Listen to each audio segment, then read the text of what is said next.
Channel को subscribe करने के लिए इस लाल बटन को दबाएं और साथ में दबाएं इस बेल के बटन को भी नए वीडियो की नोटिफिकेशन के लिए।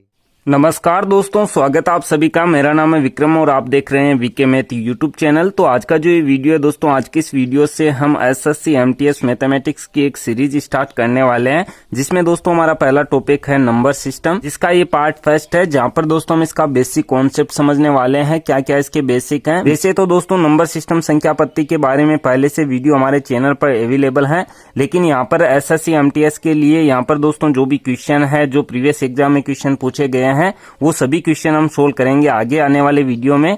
तो आज के इस वीडियो में नंबर सिस्टम संख्या पद्धति का बेसिक हम समझेंगे। चलिए वीडियो को शुरू करते हैं। यहाँ पर हम नंबर सिस्टम का बेसिक समझते हैं। तो यहाँ पर दोस्तों संख्या पद्धति नंबर सिस्टम में सबसे पहले है संख्यांक तथा संख्या मान, जिसे कहते हैं न्यूमेरियल एंड नंबर वैल्यू। तो यहाँ पर दोस्तों देखिए, संख्यांक किसे कहते हैं? अंकों का ऐसा समूह है जिससे संख्या व्यक्त होती है, संख्यांक कहलाता है। जैसे मान लीजिए कोई संख्या है, जैसे 216, तो ये दोस्तों अंकों का एक समूह है जिससे एक संख्या बन रही है, एक संख्या व्यक्त हो रही है, तो ये संख्यांक कहलाता है। और प्रत्येक संख्या हमें पता है 0 से 9 तक अंकों से बनती है, जिसमें जो 0 होता है, जो शून्य है, वो सबसे छोटा, और 9 है जो सबसे बड़ा अंक है।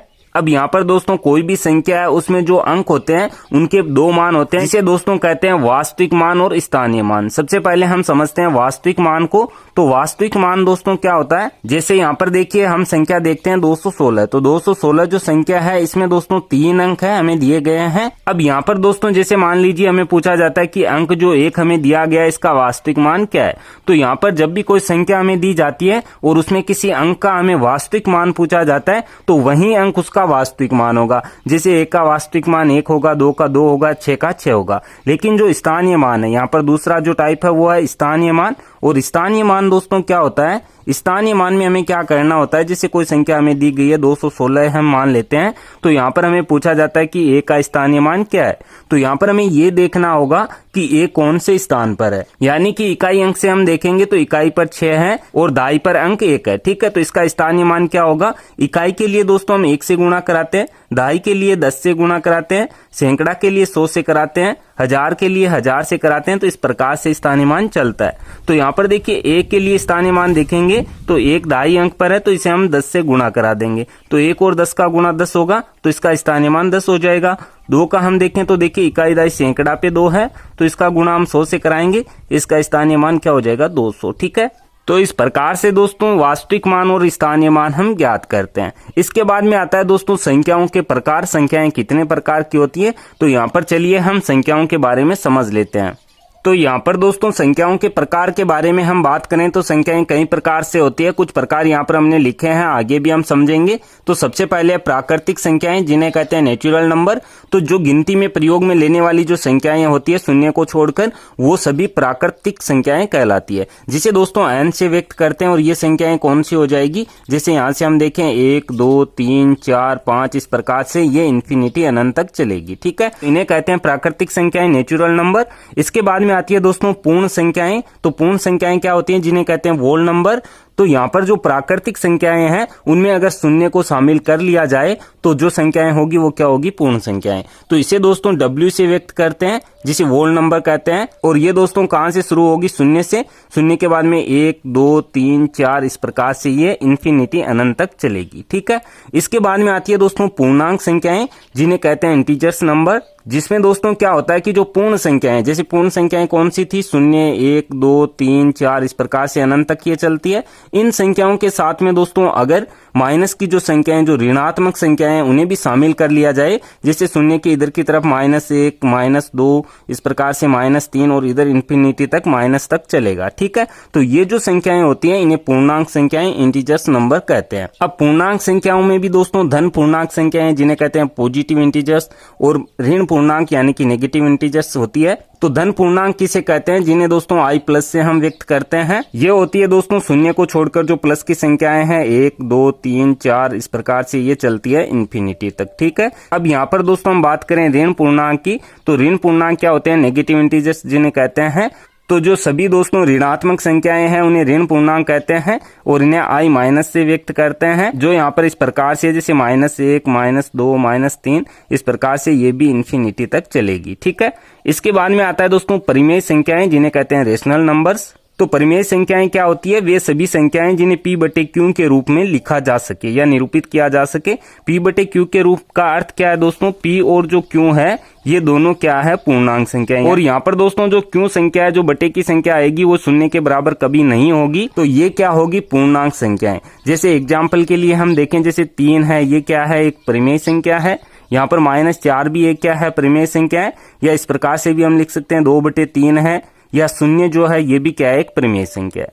अब यहाँ पर हम बात करें अपरिमेय संख्याओं के बारे में, तो वे सभी संख्याएं जिन्हें p बटे q के रूप में निरूपित नहीं किया जा सकता है अपरिमेय संख्या कहलाती है। यानी कि जो p पूर्णांक है बटे q पूर्णांक है, इस रूप में इसे हम नहीं लिख सकते। तो ये संख्याएं कौन सी होगी, जैसे स्क्वायर रूट 3 है, स्क्वायर रूट 7 है, इस प्रकार से स्क्वायर रूट 10 है, या मान लीजिए क्यूब रूट 10 है। तो इस प्रकार की जो संख्याएं हैं वो अपरिमेय संख्याएं कहलाती है। अब इसके बाद में आता है दोस्तों वास्तविक संख्याएं। तो वास्तविक संख्याएं कौन सी होती हैं, जो परिमेय संख्या है और जो अपरिमेय संख्या है उनका समूह है जो होता है वो वास्तविक संख्याएं, रियल नंबर कहलाती है। ठीक है। अब इसके बाद में दोस्तों संख्याओं के प्रकार में आता है सम संख्याएं, विषम संख्याएं, अभाज्य संख्याएं, भाज्य संख्याएं। तो उनके बारे में भी थोड़ा हम समझ लेते हैं। तो अब इसके बाद में है दोस्तों सम संख्याएं। सम संख्याएं कौन सी होती है, जिसे कहते हैं दोस्तों इवन नंबर। जो संख्याएं 2 से पूर्णतः विभाजित हो जाती है, यानी कि किसी संख्या में 2 का हम भाग लगाएं और कोई भी शेषफल नहीं बचता है, तो वह क्या होगी, सम संख्या। ठीक है। जैसे यहाँ पर एग्जाम्पल के लिए हम देखें, जैसे 2 है, 4 है, 6, 8, 10, इस प्रकार से ये चलता है। ठीक है। इसके बाद में आता है दोस्तों विषम संख्याएं। तो विषम संख्याएं कौन सी होती है, ऐसी संख्याएं जिन्हें 2 से विभाजित हम करें, 2 का भाग लगाएं और वहां पर कुछ न कुछ शेषफल बचता हो, यानी कि पूरा भाग नहीं जाता है, वो विषम संख्याएं कहलाती है। जैसे यहाँ पर दोस्तों 1 है, इसके बाद में 3 है, 5 है, 7 है, 9 है, इस प्रकार से ये चलता है। इसके बाद में आता है दोस्तों अभाज्य संख्या, कहते हैं रूढ़ संख्याएं या हम कहें प्राइम नंबर। तो अभाज्य संख्याएं देखिए कौन सी होती है, वे सभी संख्याएं जो एक तथा समय के अतिरिक्त किसी अन्य संख्या से पूर्णतः विभाजित न हो, अभाज्य संख्याएं कहलाती है। यानी कि ऐसी संख्याएं जो खुद के अलावा किसी दूसरी संख्या से विभाजित नहीं होती है, एक को छोड़कर, तो वह होगी अभाज्य संख्याएं। एग्जाम्पल के लिए यहाँ पर हम देखें तो 2 है, 3 है, इसके बाद में 5 है, 7 है, यहाँ पर दोस्तों 11 है, इसके बाद में 13 है, इस प्रकार से ये चलती है। ये सभी संख्याएं खुद के अलावा किसी दूसरी संख्या से विभाजित नहीं है, तो ये क्या है, अभाज्य रूढ़ संख्याएं। इसके बाद में आता है दोस्तों भाज्य संख्याएं। तो भाज्य संख्याएं कौन सी होती है, जिसे दोस्तों कंपोजिट नंबर कहते हैं। वे सभी संख्याएं जो एक और खुद के अतिरिक्त कम से कम एक अन्य संख्या से पूर्णतः विभाजित हो सके। कहने का अर्थ यह है कि इस तरह से न होकर खुद के अलावा किसी न किसी अन्य संख्या से वह भाज्य हो। जैसे यहाँ पर देखिए 4 है, यहाँ पर 8 है, यहाँ पर 9 है। यहाँ पर दोस्तों देखिए 4 में 4 का भाग जा रहा है, 2 का भी जा रहा है, किसी एक अन्य संख्या का जा रहा है, तो ये क्या होगी, ये संख्याएं होगी भाज्य संख्याएं। तो इस प्रकार से दोस्तों संख्याओं के प्रकार हैं। अब इसके बाद में देखिए संख्या पत्ती का जो टॉपिक है नंबर सिस्टम का, उसमें आता है दोस्तों विभाज्यता की जांच करना, कि 2 की विभाज्यता का क्या नियम है, कौन सी संख्या किससे विभाजित है। तो इसके बारे में दोस्तों मैंने एक वीडियो बनाया हुआ है, जिसका लिंक आपको डिस्क्रिप्शन में दिया गया है। वहां पर आपको 1 से 15 तक के विभाज्यता के नियम समझने को मिलेंगे, तो वो वीडियो आप वहां से देख सकते हैं। अब यहाँ पर हम बात करते हैं दोस्तों भाज्य, भाजक, भागफल और शेषफल की।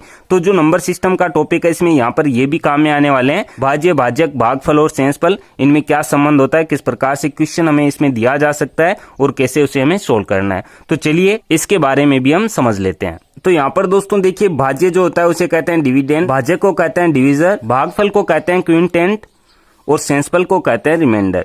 अब यहाँ पर देखिए इसमें संबंध क्या होता है कि भाज्य जो होता है वो बराबर होता है भाजक गुणा भागफल प्लस शेषफल के। अब देखिए इसमें क्वेश्चन किस प्रकार से हमें दिए जाते हैं कि किसी संख्या में किसी संख्या से भाग देने पर इतना शेषफल बचता है, तो वह संख्या कौन सी, यानी कि भाज्य हमें ज्ञात करना होता है। तो यहाँ पर सभी के हम मान लगा लेते हैं और भाज्य ज्ञात कर लेते हैं। या मान लीजिए हमें भाजक पूछा जाए, मान लीजिए कोई संख्या हमें दी गई है, उसमें किसी संख्या का भाग दिया गया, तो भागफल और शेषफल इतना इतना आया, तो कौन सी संख्या से उसे विभाजित किया गया, तो वहां पर भाजक हमें ज्ञात करना होगा। तो यहाँ पर सभी मान हम लगा लेंगे और भाजक ज्ञात कर लेंगे। तो यह है दोस्तों भाज्य, भाजक, भागफल और शेषफल में संबंध। अब चलिए आगे बढ़ते हैं। यहाँ पर दोस्तों अब हम समझते हैं संख्याओं का इकाई अंक ज्ञात करना। तो यहाँ पर है दोस्तों घातीय रूप की संख्या में इकाई अंक ज्ञात करना। अब यहाँ पर देखिए क्वेश्चन हमें किस प्रकार से दिए जाते हैं। हमें कोई संख्याएं जोड़ में, गुणा में दे दी जाती है और उन संख्याओं पर बड़ी बड़ी घातें हमें दी जाती है और वहां पर हमें पूछा जाता है कि इसको सरल करने पर इसका इकाई अंक क्या होगा। तो इकाई अंक ज्ञात करने का दोस्तों आसान तरीका है और इससे क्वेश्चन भी हमें बहुत सारे पूछे जाते हैं। तो यहाँ पर देखिए हमें सबसे पहले क्या ध्यान में रखना है कि कोई हमें संख्या दी गई है जिसका दोस्तों इकाई अंक मान लीजिए 0 है, 1 है, 5 है और 6 है। ठीक है, तो जब भी हमें संख्या पर ये इकाई अंक दिखाई दे, यहाँ पर घात कुछ भी हो सकती है। जैसे यहाँ पर मान लीजिए हम कोई संख्या लेते हैं, जैसे 256 कोई संख्या है। ठीक है, इस पर हमें घात दी गई मान लीजिए 1151। अब यहाँ पर इसे हम सोल्व तो नहीं कर सकते, लेकिन इसका इकाई अंक हम आसानी से ज्ञात कर सकते हैं। यहाँ पर देखिए हमने क्या देखना है कि यहाँ पर इकाई अंक 0, 1, 5, 6 हमें दिया जाता है, तो वहां पर जो संख्या है उसे सरल करने पर उसका इकाई अंक वहीं आने वाला है। जैसे यहाँ पर देखिए 6 है इकाई अंक, तो इसे जब हम सरल करेंगे यहाँ पर जो भी संख्या बनेगी उसका इकाई अंक 6 ही होगा। ठीक है, यहाँ पर मान लीजिए 5 आ जाता तो 5 ही होता, यहाँ पर 1 होता तो 1 होता, 0 होता तो 0 होता। ठीक है, ये दोस्तों आप करके भी देख सकते हैं। जैसे 6 की घात 1 है तो 6 मान होगा। यहाँ पर देखिए 6 की घात 2 करें तो इसका मान होगा 36, तो इकाई अंक क्या होगा 6। यहाँ पर देखिए 6 की घात हम 3 कर दें तो यहाँ पर होगा दोस्तों 216, तो यहाँ पर भी देखिए इकाई अंक क्या आया है 6 आया है। तो यहाँ पर दोस्तों जब भी किसी संख्या का इकाई अंक हमें दिया जाता है 0, 1, 5, 6 और कितनी भी घात हमें दी जाती हो, तो वहां पर हमें इकाई अंक पूछे तो वही इकाई अंक उसका आएगा। अब इसके बाद में दोस्तों यहाँ पर जो इकाई अंक के लिए संख्याएं वो रह जाती है 2, 3, 4 और इसके बाद में देखिए 7 और 8 और इसके बाद में 9। ठीक है, तो इनके लिए दोस्तों देखिए हमें क्या करना होगा। अब यहाँ पर दोस्तों देखिए 2, 3 और इनके लिए हम देखें तो यहाँ पर दोस्तों कुछ संख्याओं के लिए सीधे से नियम है जो मैं आपको बता देता हूँ, और कुछ जो संख्याएं हैं उनमें हमें घात को डिवाइड करना होगा। यहाँ पर दोस्तों सबसे पहले देखिए 4 और 9 के लिए मैं आपको बता देता हूँ। 4 और 9 के लिए हमें क्या करना है, अगर यहाँ पर हमें कोई संख्या दी जाती है और उसका इकाई अंक 4 हो, जैसे यहाँ पर हमें दिया गया 224। ठीक है, यहाँ पर कोई भी घात हमें दी जाए तो घात हमें देखनी है कि घात सम है या विषम है।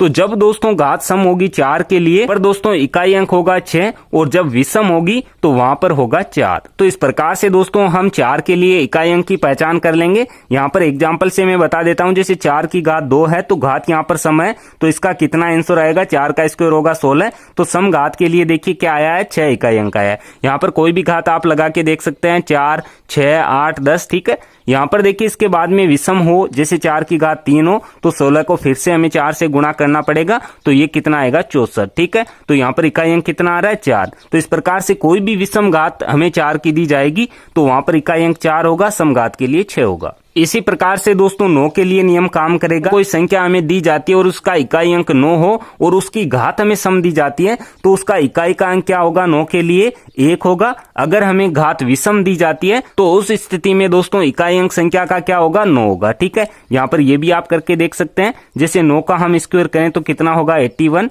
यहाँ पर देखिए घात है जो क्या है सम है, 9 का हम क्यूब करें तो यहाँ पर दोस्तों क्या होगा, ये हो जाएगा दोस्तों 729। ठीक है, तो यहाँ पर देखिए इकाई अंक कितना आया 9। तो यह हमें ध्यान रखना है कि जब कोई संख्या हमें दी जाए उसका इकाई अंक 9 हो और घात वहां पर सम होती है तो उसके लिए क्या होता है दोस्तों 1 आता है इकाई का अंक संख्या का, और अगर विषम घात हो तो वहां पर 9 आएगा। तो यहाँ पर 4, 9 के लिए हो गया, 0, 1, 5, 6 के लिए हो गया। अब संख्याएं हमारे पास रह जाती है 2, 3, यहाँ पर 7 और 8।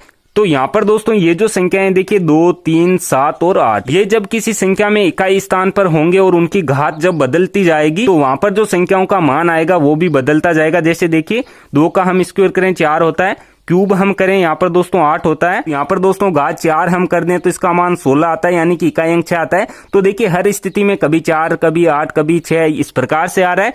तो इसके लिए दोस्तों हमें क्या करना है कि जैसे कोई भी संख्या हमें दे दी जाती है, जैसे मान लीजिए यहाँ पर संख्या है 352। ठीक है, और इसकी हमें कोई घात दी गई, जैसे 445 यहाँ पर हमें घात दी गई। ठीक है, तो यहाँ पर 2 के लिए हम क्या करेंगे या 3 के लिए क्या करेंगे, 7 या 8 हमें दिया जाता है। तो वहां पर दोस्तों हमें क्या करना है, इसका सिंपल तरीका है कि जो भी हमें संख्या दी गई है उसका हमें इकाई अंक लेना है। इकाई अंक यहाँ पर देखिए क्या है 2 है, तो 2 हमने लिया, इसकी घात हम फिर से रख देंगे। ठीक है, अब यहाँ पर जो घात हमें दी गई है इस घात को हमें डिवाइड कराना है 4 से, और 4 से डिवाइड कराने के बाद में यहाँ पर दोस्तों रिमाइंडर शेषफल क्या बचता है वो हमें ध्यान में रखना है। तो यहाँ पर देखिए जब हम डिवाइड कराएंगे तो शेषफल 1 रहेगा, यहाँ पर कोई भी शेषफल आ सकता है।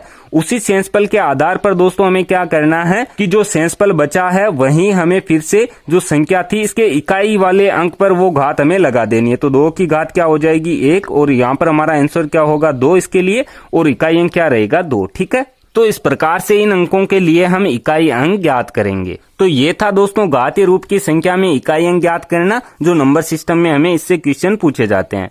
अब यहाँ पर दोस्तों बेसिक हमने समझ लिया है, आगे आने वाले वीडियो में हम इसके क्वेश्चन सोल्व करेंगे। और जो प्रीवियस एग्जाम में क्वेश्चन हमें पूछे गए हैं उन्हें भी हम सोल्व करेंगे। तो ये वीडियो आपको कैसा लगा कमेंट करके मुझे जरूर बताएं। अगर ये वीडियो आपको पसंद आया तो वीडियो को लाइक और शेयर जरूर करें। आगे आने वाले वीडियो देखने के लिए आप इस चैनल को सब्सक्राइब कर सकते हैं। सब्सक्राइब करने के बाद में बेल के आइकन को जरूर प्रेस करें ताकि आगे आने वाले वीडियो के नोटिफिकेशन आपको मिलते रहे। मैं मिलता हूं आपसे इसी की नेक्स्ट वीडियो में, तब तक के लिए जय हिंद, जय भारत, वंदे मातरम।